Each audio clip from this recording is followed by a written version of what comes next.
Welcome to the ConPod, a Star Trek convention podcast, a proud member of the Trek Geeks podcast network. Here is your host, Ron Roble. Welcome to the ConPod. As of this recording, we are exactly 20 weeks, 140 days away from the 57-year mission in Las Vegas. Today's topic is going to be a deep dive introduction to the convention, which we'll often be referring to as STLV. We have a great guest panel today and are joined by host of WeeklyTrek, Alex Berry. Alex, welcome to the ConPod. Hi, Ron. Thank you so much for having me. We're also excited to have for her second ConPod appearance, Brooke Horton. Brooke, thank you for joining us. Thank you for inviting me. Awesome.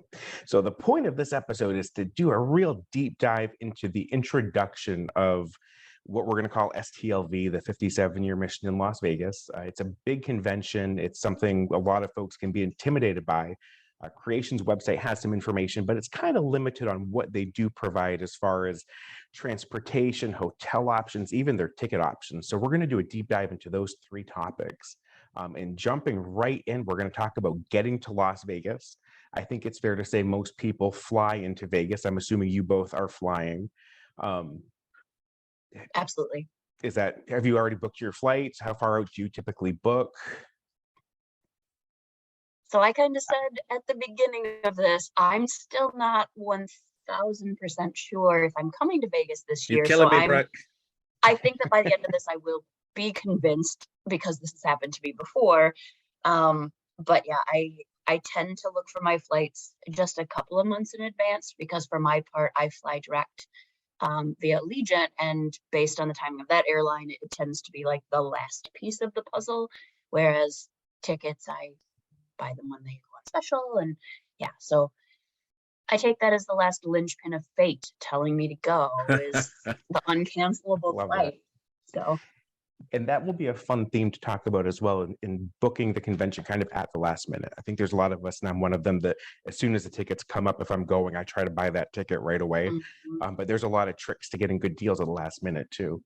How about you, Alex? Have you already booked your flight? How far out do you book?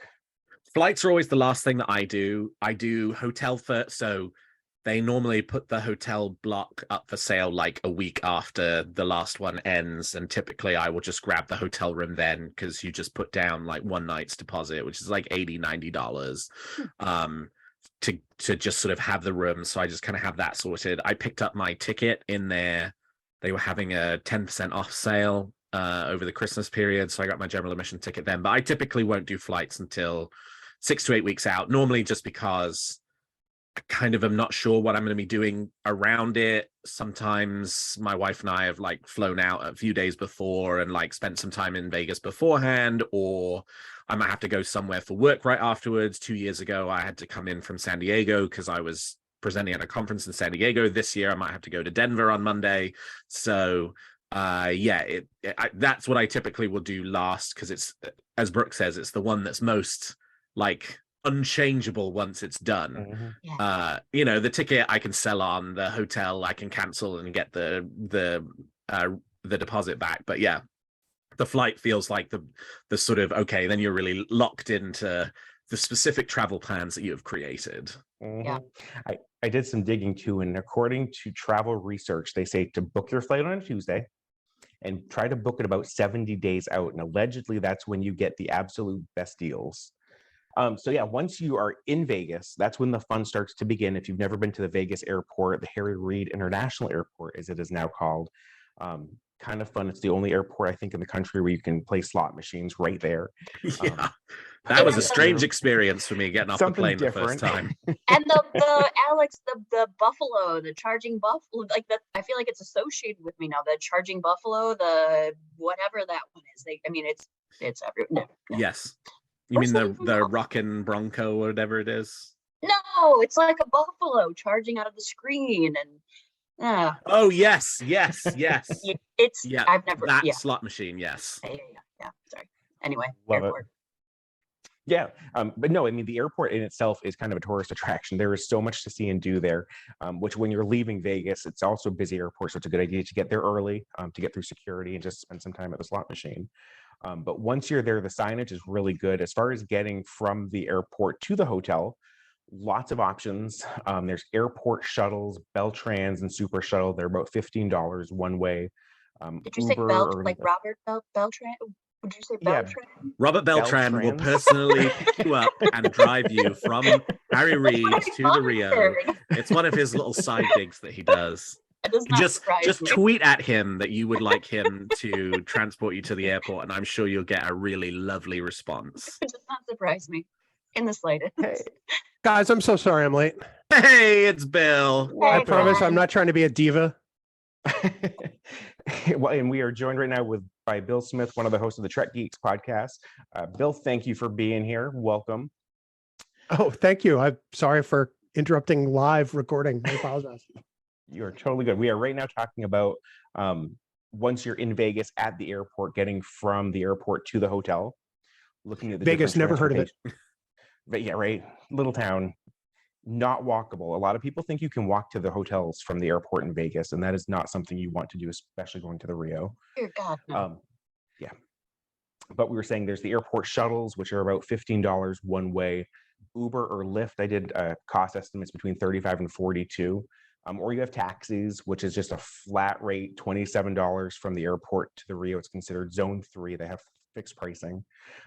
But Bill, how do you, when you get there, first thing you're off the plane, you're heading straight to the hotel. How do you get to the hotel? In days past, it used to be the shuttle, and I used to get the return ticket, but it's always a pain to try to schedule the second leg of that journey to go to the airport to go home. So I was in Vegas just a month ago, and I actually used a cab, and your pricing is pretty much right on the money. It was the cheapest option, and it was actually pretty quick. I mean, cabs are pretty cognizant about long hauling these days, and taking you from the airport, they're not going to run you all over town. They want to get you to the hotel because they want to get back in line. Except for me, my very first year, before they brought in the zone pricing, then it was just the meter. Right. I get in the car, I get in the taxi. This is 2011, my very first STLV, and I'm thrilled. I'd been to Vegas once before to go to the experience, but this was my first STLV. Rub it in, the experience. Yeah. Oh, wait, no, it wasn't my first STLV. It was going to the experience in 2009. My first time in Vegas. I'd never been there before. Oh yeah, but just wait until you hear this. So I get in the cab and I'm like, yeah, I'm going to the Las Vegas Hilton, RIP. Well, RIP as the Las Vegas Hilton. Yeah. And it's dead to me since the death of the experience. I don't care what it's called. So the guy says, he says, oh, first time in Vegas. I go, oh yeah, my first time here. I'm so thrilled to be here. My cab ride was $50, and then my one on the way back was $15. Oh my word! Okay. Yeah. Oh yeah. Okay. I had a great time because he took me all around he didn't tell me this. He didn't, he was like, oh yeah, I'll get you to the the hotel, and of course he took me on that all the way around the highway. So of course I got a lovely nighttime view of the strip, but I didn't realize it was not the most efficient route to the hotel. So I also have a however. It is efficient and cost effective unless you ask them to make a pit stop, say to pick up some sort of adult beverage where it would be cheaper, purportedly, than the casino. I'm quite convinced that there's a very intentional route that they all go to, because my last cab driver got a free Red Bull along with other cab drivers, while I shopped for very expensive alcohol. So yeah, I feel like maybe the efficiency is if you truly just declare your intentions of going straight to the hotel. And I have one more taxi story. Sorry, Ron, you said this is like a 40 minute episode, and you invited the three of us, so you've done this to yourself. We'll just edit this all down. There's a Patreon version. So this is the this is the only at STLV version of a cab story. So STLV 2014, 2015, Monday morning, I'm about to getting a cab from the hotel back to the airport. And it's early. This one my wife had actually come. It's the only one she ever came with me to. So we're standing in line, and someone gets in line behind us, and it's Casey Biggs, aka Damar from Deep Space Nine. And for whatever reason, he was in a chatty mood, so he started talking to me, and he was like, "Did you go and see the Rat Pack last night?" I did not go and see the Rat Pack last night, but of course I was like, "Oh yeah," because I'd seen it before. I was like, "Yeah, you guys rocked it. You did a really great job this year. Okay, good. You want to share a cab to the airport?" Yes, I want to share a cab with Casey Biggs to the airport. So yeah, we got in a cab and he paid, which is the other great thing about it. So like, so the next year I made sure to get an autograph and a photo up. Of course, he didn't remember me at that point because I was just some guy that he shared a cab with. But yeah, only STLV. That could happen to you. You too could share a cab with Casey Biggs on the way back from the convention. Well, now I want to share a cab with Alex Perry because I feel like that's like I'm 1 degree away from Casey Biggs. Oh, for sure. The other thing though is if you take a cab, be sure to get a look, or you can even snap a picture of the cabbie's license if you ever feel like you have an issue during a trip, whether you've been long hauled or whether there's a bad interaction with the cabbie. The Nevada Taxi Cab Authority does take these things very seriously. And as somebody who has reported a cabbie once for some really, really horrible driving and misconduct, they will follow up on it. But that's the key piece of information they would need. And to that as well, we were talking about Alex having the experience where they overcharge. In Vegas, the taxis that you pick up at the airport, it's going to cost you, if you're going to the Rio right now, $27.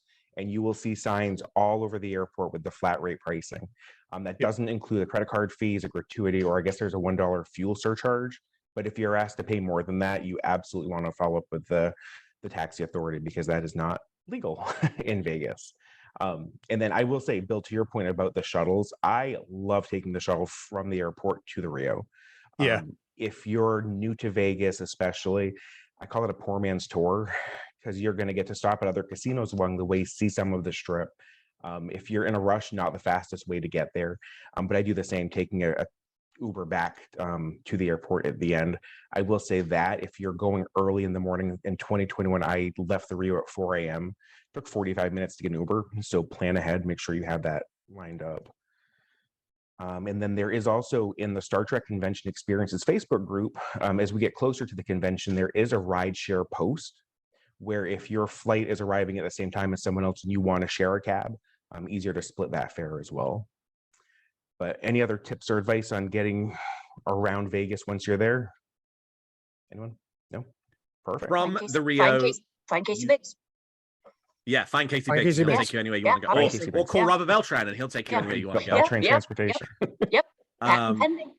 From the Rio, it is impossible to walk anywhere other than the Gold Coast next door, the Palms across the street, which I guess has reopened since the last time we were there, and the new Denny's, which is across the street. Everywhere else, you will probably need to take a cab, an Uber, some other form of transportation to get you where you need to go. Obviously, once you're on the strip, it's fairly walkable between the hotels. Obviously probably not from one end to the other, but most other places you want to go. But the Rio is kind of out on an island on the other side of a highway. And I have done the walk from Caesar's Palace to the Rio, and I will say that I do not recommend it for anybody else. In polyester, probably. No, fortunately, I was in my civilian clothing at that point. Oh, okay. Yeah. But it was a miserable experience. I say, was it 115 degrees? It was nighttime. So the temperature itself was not too bad, but you are walking on a bridge over a highway with it next to the bridge itself is a highway. There's a highway underneath you. It's just sort of the sort of ode to traffic that kind of wafts up and over you while you're there is not. Not to mention the fact that the heat hits you like what a Cisco punch in the face.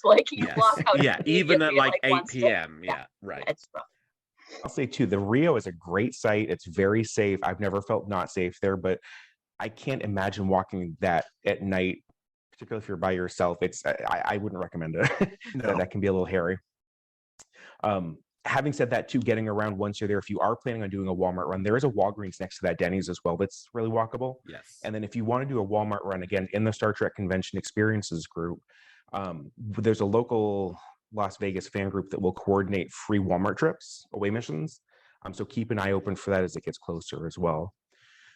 But our next topic, we're going to look at hotels and kind of what to expect. So I know, Bill, you just came back from Vegas. I did. Vegas hotels are a little bit different. Their fees are a little bit different. They have some different resort fees, check-ins a little bit different. What should people expect a little bit differently when they go to Vegas versus a Hampton Inn back home? I think the thing that surprised me the most is that there is definitely less staff. And at checkout, I would not expect to encounter a human unless you have a problem. Everything is pretty much now kiosk driven. If you get an email, from your reservation that says, hey, you want to check in early, I recommend taking advantage and using the link in the email to give yourself a leg up, because that lets you maybe go to a shorter line just to get your key as opposed to having to register from the ground up. The wait time for the kiosks, I stayed at the Flamingo, so kind of center strip, kind of a value hotel compared to the other ones around it. And the Flamingo was busy. It's probably the busiest I've seen it, probably back to pre-pandemic levels. And it was Super Bowl weekend, which didn't help. But it was a hopping place. I'm not going to lie. I don't anticipate the Rio to be that busy, but when you factor in there's less staff, there's probably going to be some wait times. To the staffing point too, I know housekeeping is something that's still a little interesting. In 2021, I was lucky. I had housekeeping every night of my stay, but I had people that said housekeeping didn't stop into their room even once. So let the front desk know if that's something that's important to you. But there are, yes, yeah, leave a absolutely. $5. Yep. When it comes to hotel options, there's really two properties that are really reasonable for this event. Like Alex said, the Rio's kind of far from everything. It's not right on the strip. You're a good drive even from there. But the Rio is the host hotel where everything is happening under one roof. It's possible to check in and never leave the building once all week. As I have done 11 times. I think that's most people. Brooke, do you typically just camp out for the whole week? Okay, Alex, we venture out. That's true. In recent years, I have discovered a group that does like to exit the hotel and go visit other hotels. But prior to that, I mean, there have been whole years when I have walked into the hotel on a Wednesday or a Thursday morning and then not left until Monday. Yeah, and I want to say 1 year I was at a semi nearby Airbnb in a condo, which I loved, but it still required a walk and an Uber every morning, and staying in the Rio, and then last year staying in the Paris, which was obviously adjacent to, what was the name of was it Bally's? Yeah. I mean, to me that feels like the ultimate experience, is being able to just go up and down from your room. And so I think I'm excited to be back at the Rio. I personally liked the slightly more sedate pace of the Rio versus Paris, which is a bit bougier and more popular and more frequented, and it's on the strip. And so I'm excited to get back to the Rio for that easy, like hotel to convention and back and forth transition throughout the day. And right across the street is the Gold Coast. I know Alex and Brooke, you said you have not stayed there. Bill, have you stayed at the Gold Coast before? I have stayed at the Gold Coast. Yes, I have. It's very affordable. It's extremely affordable. Now, if you view, your convention hotel room as just a place to crash when you are done trekking out to the nth degree, then the Gold Coast is not a terrible option. Is it like the Friends couch of hotels? It's probably worse. Yeah. Don't go expecting a lot. And I think that's really the thing. I went with no expectations, and it even came in under there. But admittedly, I am a Vegas snob, and I admit to this right up front. I'm not a fan of the Rio. I'm not a fan of the Gold Coast. If I had my way, I'd stay at Paris or the Bellagio or the Venetian, because I'm a Vegas hotel snob. Yeah. The Rio is serviceable. The Rio is in the center of everything. But the Gold Coast is not a bad option. Well, you might have your way, because I think we're going to have to re-record this next year, because I guess this is almost certainly the very last year that it will take place at the Rio. Yeah, that sounds like more than likely. Yeah. Breaking news from the Supernatural Vegas convention, where Adam Malin was like, they don't want us, like they're moving out of the convention business as part of the upcoming renovations. Of course, we were not at the Rio last year because of the renovations that actually didn't happen. The Rio Oh, will they look did? just this. No, nothing is different. It is exactly the same as it was. But that's great. It'll be a Oh. final non-pandemic swan song for the Rio, for our lovable dump of a hotel. I think the other thing that's important to say too, which is not just us reminiscing about Vegas experiences, but like is useful for people who are listening, is that, okay, so these are giant hotels. There's a lot of walking, even if you're staying at the Rio. Yeah.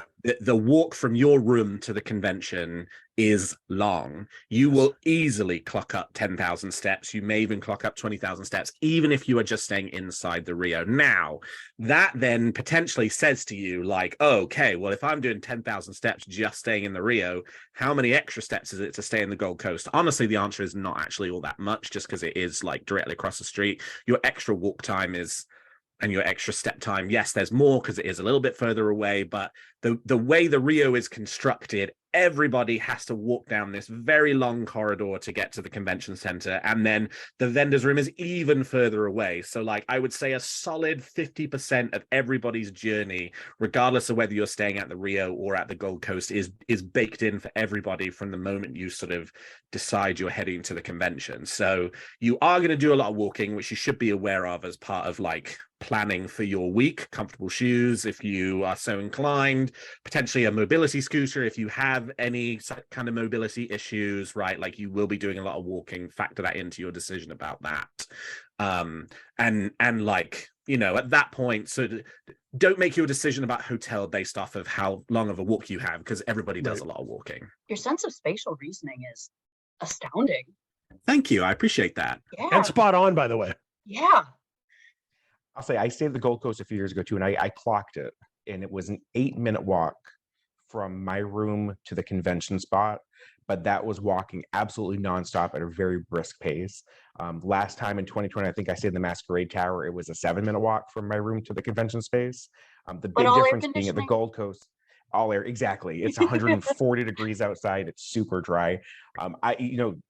The Mold Coast, I like that. I can't think of a good pun for the Rio, but the Rio, in my eyes, is not a heck of a lot better than the Gold Coast. It's still, it's showing its age. Personally, I stay wherever it's cheaper. I got a really good rate at the Rio this year, but that leads to kind of finding the best rate.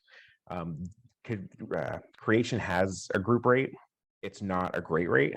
It's actually more than you'll get if you book through Caesars.com, through the Rio's website. And if you have the player's card, the Caesars rewards, some of the nights I'm there this year, I'm paying $8 a night, plus the resort fees and everything. So what advice, how do you guys go about booking your room, Alex? I will book it through the group rate, like as soon as it's available.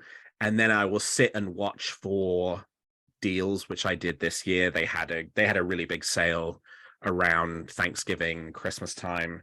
And I jumped on it, rebooked a room through the sale. It was much cheaper than the group rate, and then I canceled the group rate.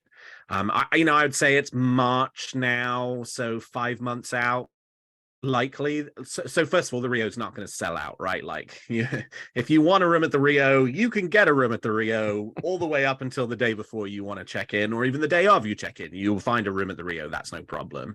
I think the group rate closes out like a couple of weeks before, but it's not the best group rate in the world. So like, I wouldn't necessarily like sort of, be particularly committed to that. I think if you're the kind of person who knows you want to go and you're deal shopping, yes, use the player's card. Yes, see if a sale comes up, and then just keep an eye on the price. And at whatever point you sort of get the sense that like, this is what I'm comfortable paying, or this is what I want to do, go for it. And you'll be fine. That is not something that you ever have to worry about there being a lack of availability for. Yeah. Agreed. We were also talking earlier about food options and the Gold Coast versus the Rio. 2021 was the last time the convention was at the Rio. COVID was a big player. A lot of the restaurants were closed. But we were all talking kind of before the podcast about the Gold Coast. They have a TGI Fridays. They have a Subway. They used to have the cheapest and best $6 breakfast buffet, all you can eat. When it comes to getting food, do you guys have any tips, tricks, anything like that? The one thing I've learned from my most recent Vegas trip is that COVID rules are still in effect. So a lot of the buffets have not reopened. And in fact, some of them have closed permanently, like the one at the Flamingo, which was one of the biggest ones in town. I went to Gordon Ramsay Steak on my trip, and I normally look forward to the meat trolley that they bring out, or the wheel of meat that I like to refer to. And they said they actually are prohibited from doing it right now because it's food out among everybody in the open air. And that's why the buffets are still closed. So if you're looking for a food option, know that the buffets are pretty much off the table. I'll say too, like a breakfast tip that I'm a big fan of. Breakfast at the Rio last time was very difficult. Hash House of Go-Go's there. The food's fantastic, but long wait times. DoorDash, Get up early. Grubhub, they will deliver to the hotel, and it's fast, it's quick, and the line is a whole lot shorter. If you're an early morning person, if you're up before 7 a.m., Hash House is a great place to go. You don't have to wait in line. I always find my first couple of days while I'm still on East Coast time, that's easy. It gets harder the later in the convention it gets. Yep. But the best people watching, the best, like, not just people watching, are people watching. Yes. Like your peers. It's the best. It's like it's where I discovered that Daniel Davis is not British.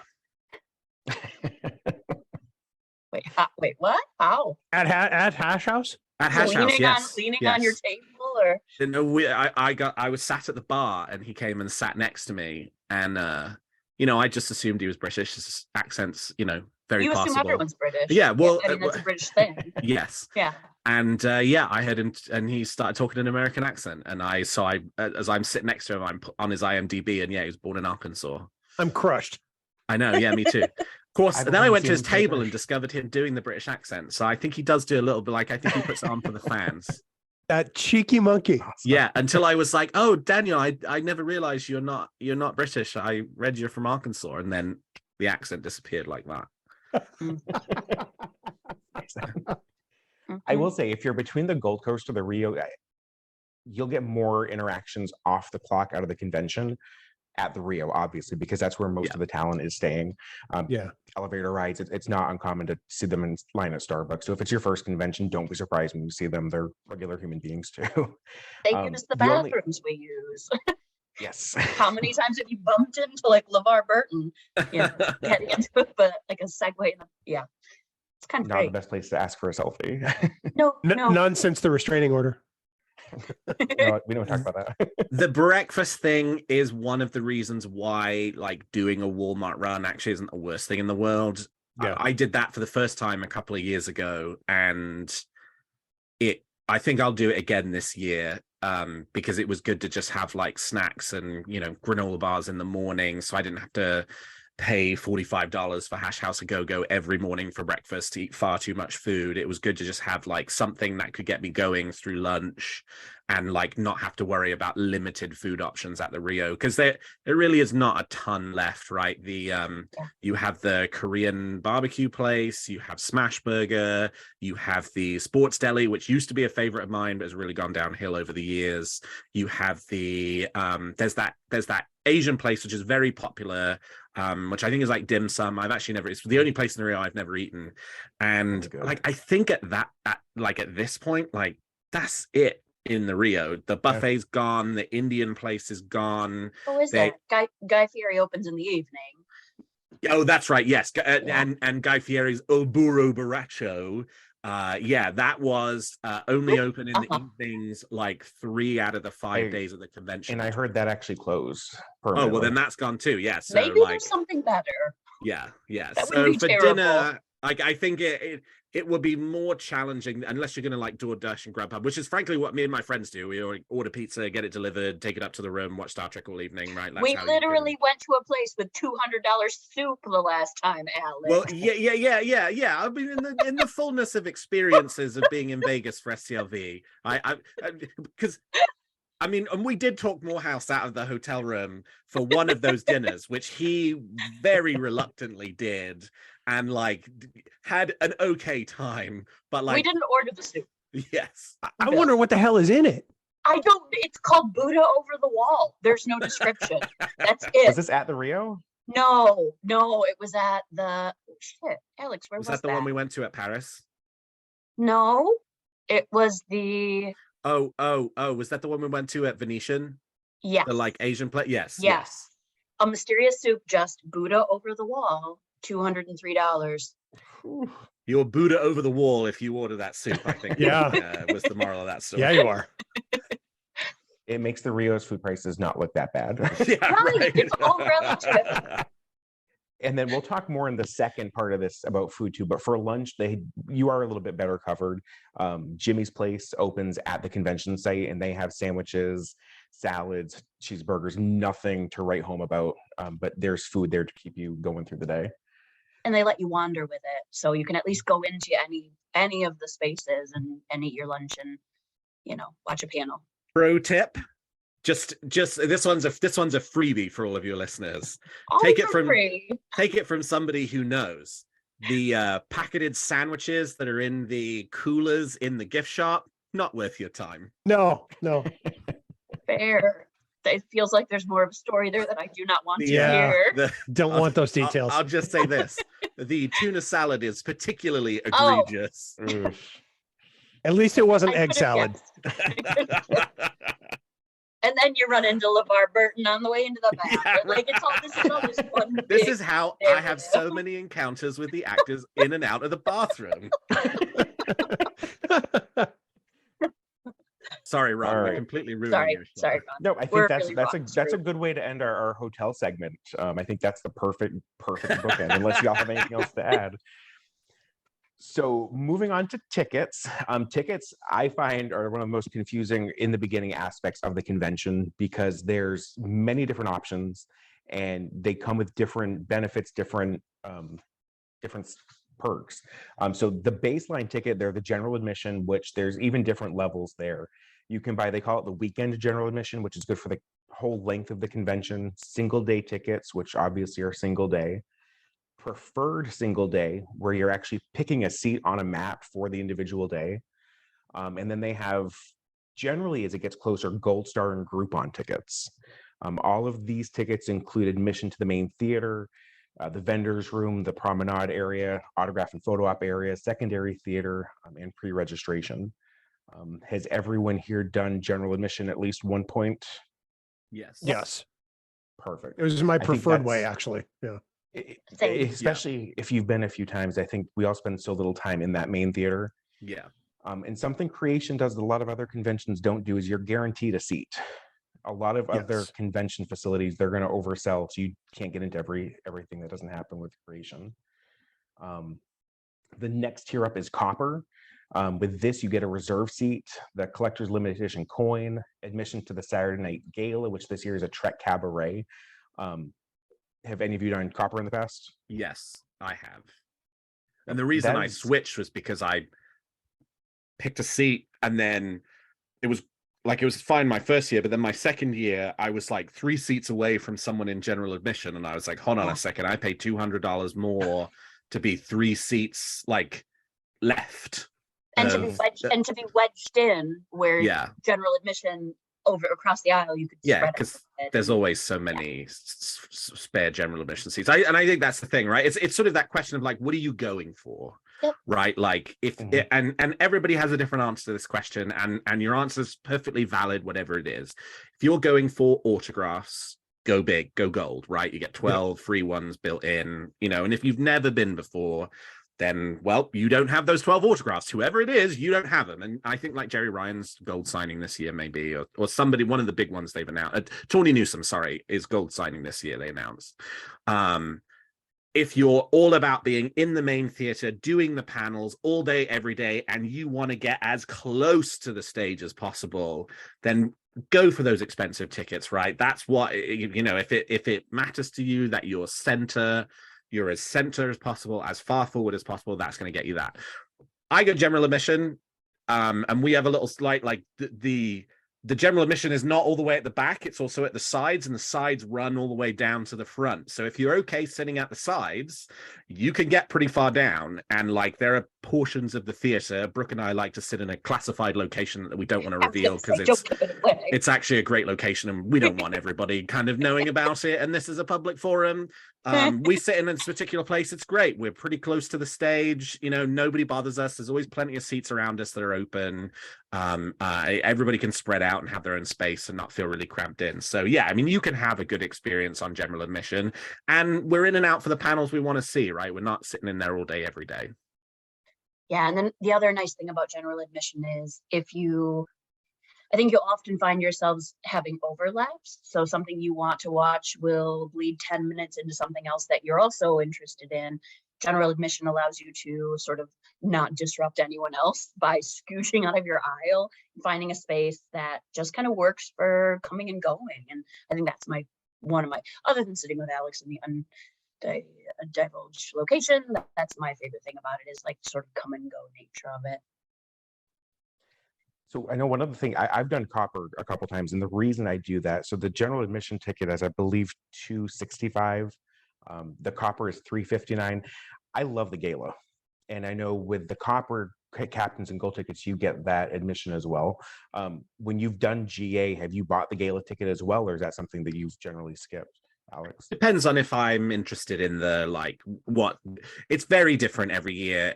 If it's the Nevada Pops doing Star Trek music, I'm there, right? Like, that's an easy yes for me. And then I'll just buy the add-on ticket and I'll go.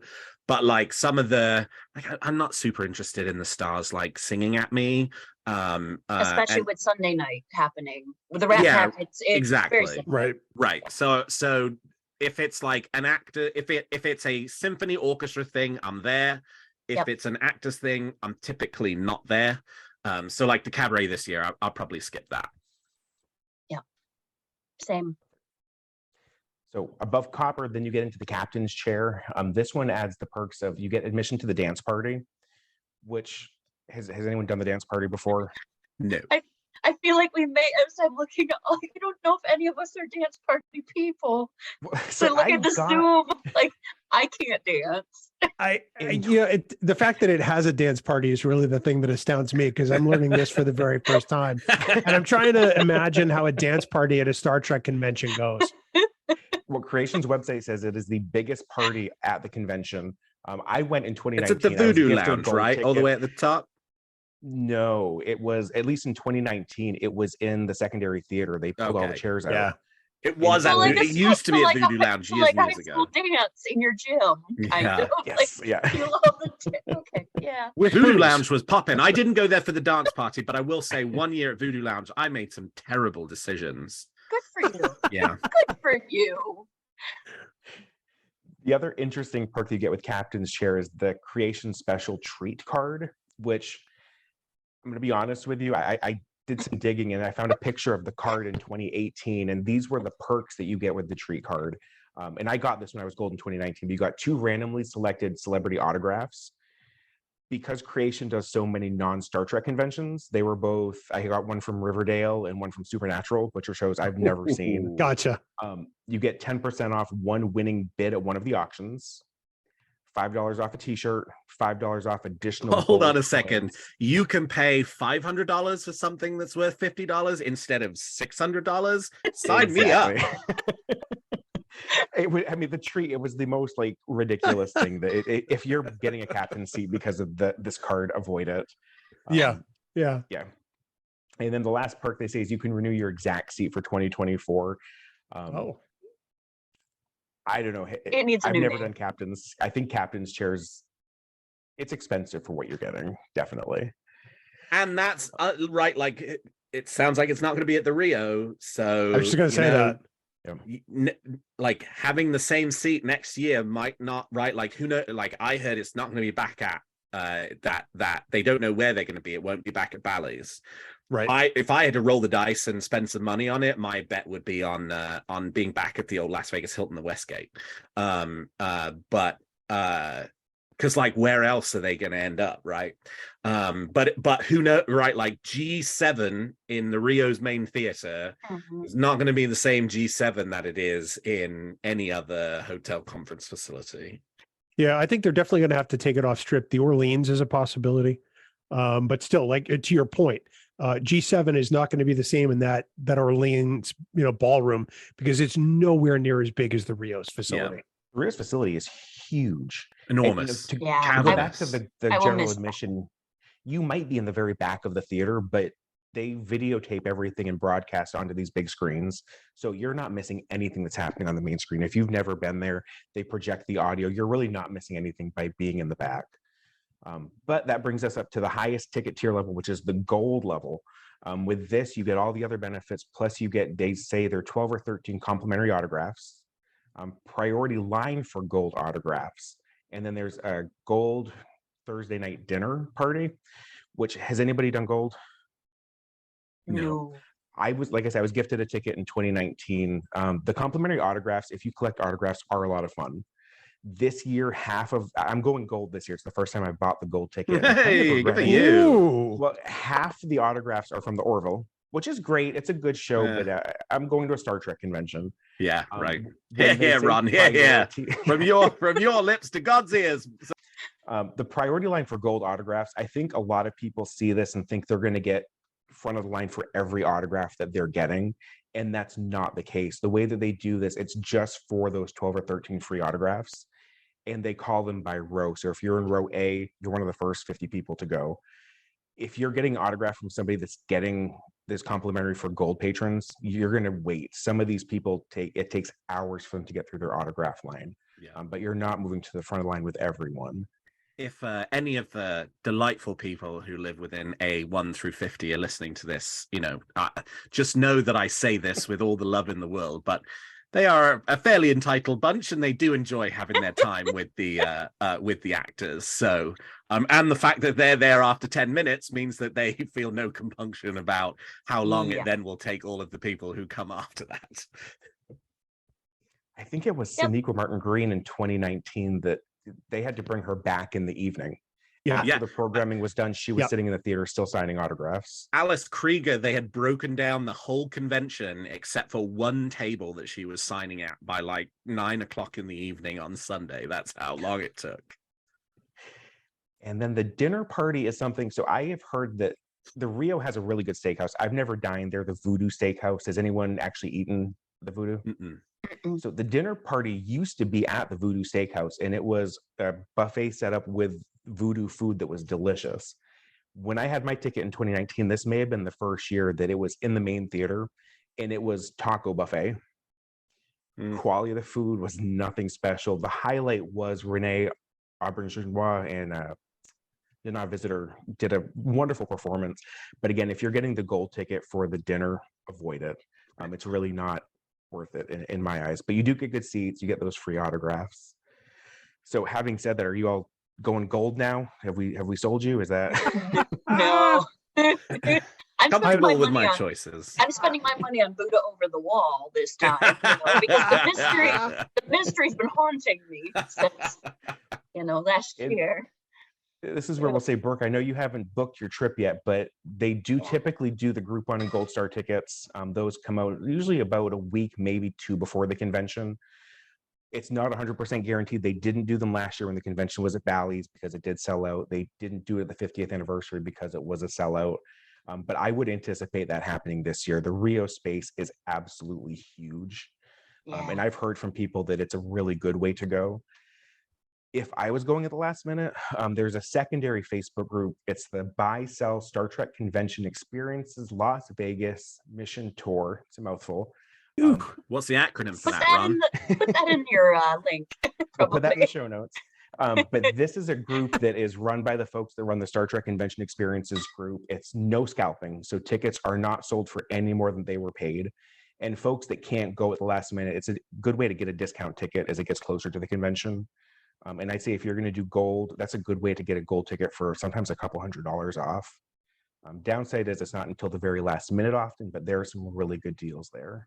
Yeah, the other thing about that too is a lot of the gold ticket holders who are in the front rows who've been doing it for donkey's years, a lot of the gold autographs will repeat, sometimes many times, so they have those autographs already, sometimes multiple versions of it, and oftentimes will be looking to offload their complimentary autographs for a nominal fee, that nominal fee normally being less than you would pay if you bought that autograph up front, and you then have the, it puts you in the gold signers rather than if you have any of the lower ticket categories and you want one of the gold autographs, you have to wait for all of the golds. Then if you have the PDF ticket, then if you have the paper ticket, if you have the hard ticket that you bought at the convention, from what we were just talking about, you could be waiting a long time. So you know, like there are a lot of those that change hands as well online for people who are, you know, trying to shift them or get rid of them. Some people give them away, some people sell them, but normally you get a better deal. If you don't get a better deal, at least you are guaranteed to spend less time waiting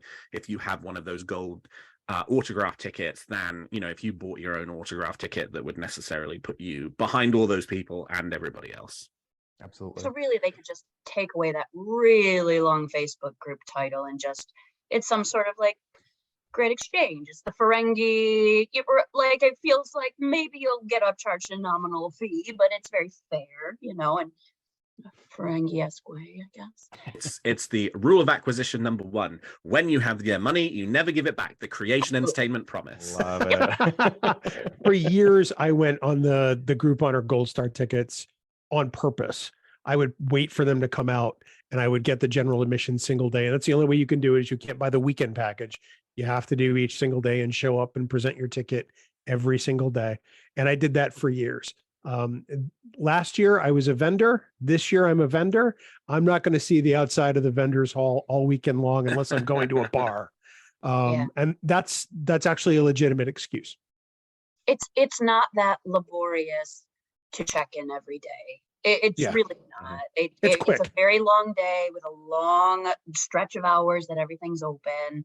You've got plenty of time before any like actual official things kick off. I find that like there are some airlines that only want to fly in on certain days. So like in all likelihood, I either have to fly in on Monday or Thursday. And so like when the convention was starting on a Wednesday, I'd miss a day, missing the pre-registration and all that. It was not that bad, and I ultimately just chose the days that I could actually be there. So there's no wrong way to choose your admission pass, I don't think. And being a newbie general is a good way to start, and you just kind of find your people. And sorry, this is a bit of a side tangent, but like Alex was joking. You weren't joking, actually, you were bragging, but about our little seating area. But I like the fact that when you do general admission, you kind of just find your little tribe, you know. It's a little bit where you're not always just sequestered into the same area. It feels like it's a bit more of an organic experience. So I guess if someone was brand new, I would encourage that, because it's kind of a way to, I don't know, make connections. And yeah, I think it's kind of a fun way to approach it if you're a first timer. I agree. And I think it's, there's a lot of the time more action in the GA seats than there are up front. I think it was Rainn Wilson who was doing a panel once, and he came out and was looking into the audience and, well, where is everybody? And the first couple rows of gold folks, they were signing, so that it was completely empty. But you get to the back and you can spread out. There's a lot more room. If you need to disconnect, put headphones in. There are so many seats in this venue. I've never seen that theater even remotely close to filled. Yeah. So yeah. And it's very common.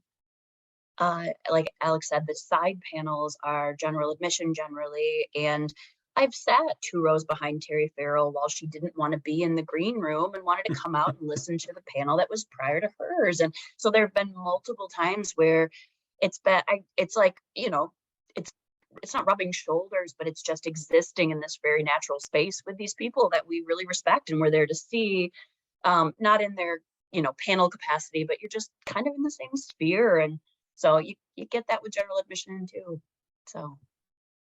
So there is one last tier ticket we haven't covered, and I didn't even know this existed until today. I did some homework on this. Latinum? So you have your gold ticket. Gotta be it, right? So your gold Latinum's ticket is $1,100, and that gets you the autographs. And then as it gets closer VIP. to the convention, VIP. Now the way these work, they don't sell them through Creation's website. They will release them through Creation's eBay store. Yeah. And you have to bid on them. And typically the bidding is around $3,000. What? In addition to that does not actually include your admission. You have to also purchase a gold ticket. So you're looking at about $4,100 to get in on this. These are the Ferengi. These are the Ferengi of the scenario. There's this, but it has some pretty nice perks, right? You get backstage access. Yep. You immediately get to go to the front of all of the photo op lines. I think the autograph lines as well. I know the photo op lines for sure, because there's this one guy and his daughter who have done VIP pretty much every year, and they show up at a lot of photo ops that I want to do too, and like swan into the front. And then because this guy clearly just has like a lot of money, he normally buys like 4 or 5 photo op tickets for the people that he wants the pictures with. So they'll do all kinds of poses, and it'll always be the first thing, and it's the same guy every time. Who knows how he made his money, but he sort of has that look about him that says that, it was in like Car Salesman or something like that. But yeah, so like, it's him and his daughter. They clearly have a great time, and like he clearly enjoys being backstage and stuff. Like he'll pop out the side door type thing rather than, come in the main entrance with the rest of us like common people. Ron, I can assure you that is not in the Trek Geeks budget for this year. For ConPod. So I'm sorry, my friends. Wrapping up this show, then I think we've had a good run.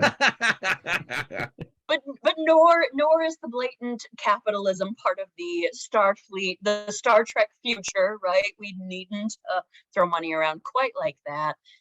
Yeah, absolutely. That's so Ron, you're getting that, I assume. I'm, upgrading gathering up from my gold. credit card, seeing what we can max out to make it happen. I think it's I can't imagine. I mean, you do, and from what I could see, those are really the 2 benefits. It's you get access to the green rooms, you get some one-on-one time with a lot of the talent, in front of the line access, from what I understand, to everything, photo ops, autographs. That's a hefty ticket. The kicker is you have to buy an admission ticket after you get the VIP off of eBay. And it has you would to be think they'd throw in the admission ticket for you. Right. I mean, come on. Rule of acquisition number 1, Bill. I know. The creation difference. Although there is a guaranteed seat in the theater for that person. Yes. After and they get $4,000. talked about on a podcast randomly. Yeah. So like, we're giving them air. Anyone's done the VIP and wants to be on the podcast, please reach out to me. We'd love to hear what that involves. Yeah. No shade. But having said that, I would like to thank everyone for joining us this evening. If everybody wants to stay in touch, Brooke, how can they keep in touch with you?